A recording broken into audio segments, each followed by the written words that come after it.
two forks came from the same bin at the same thrift store, and each one cost a quarter. But this one is worth about 30 cents, and this one is worth about $30. Stranger still, the cheap one is at least 30 years older than the expensive one. And we know all of this because they're marked with the same symbol.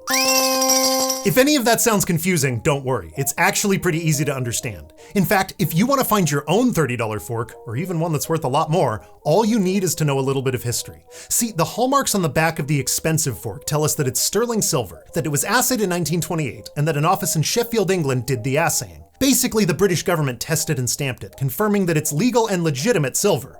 In exchange for a small fee, of course. Wink, wink, nudge, nudge, say no more. The crown denotes the Sheffield Assay Office, and the L in the cartouche is called a date letter. Think of it like shorthand for a specific year. Since every British assay office has its own symbol and its own list of date letters, we can usually figure out when and where a silver object was manufactured.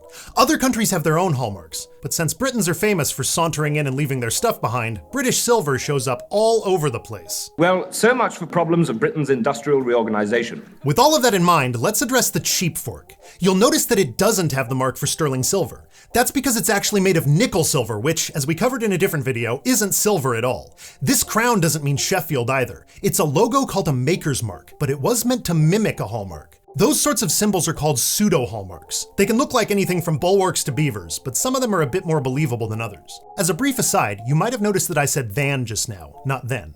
Whenever you make a comparison, like more believable than, be sure to write THAN.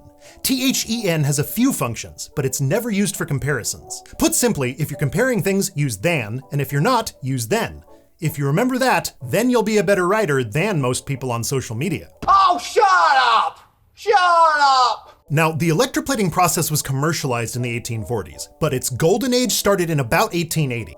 Dozens of different makers were churning out thousands of different items, and since there was a lot of competition, there was also a lot of creative marketing. It was illegal to fake hallmarks, but a symbol that signified quality and prestige was completely fine.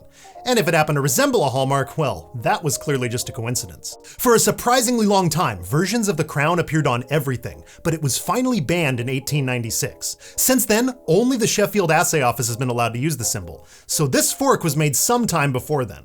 There are ways to date it more specifically, but the takeaway is this. If you compare 1920s silver and pre-1890s junk, it's easy to tell that one is older, but cheaper than the other.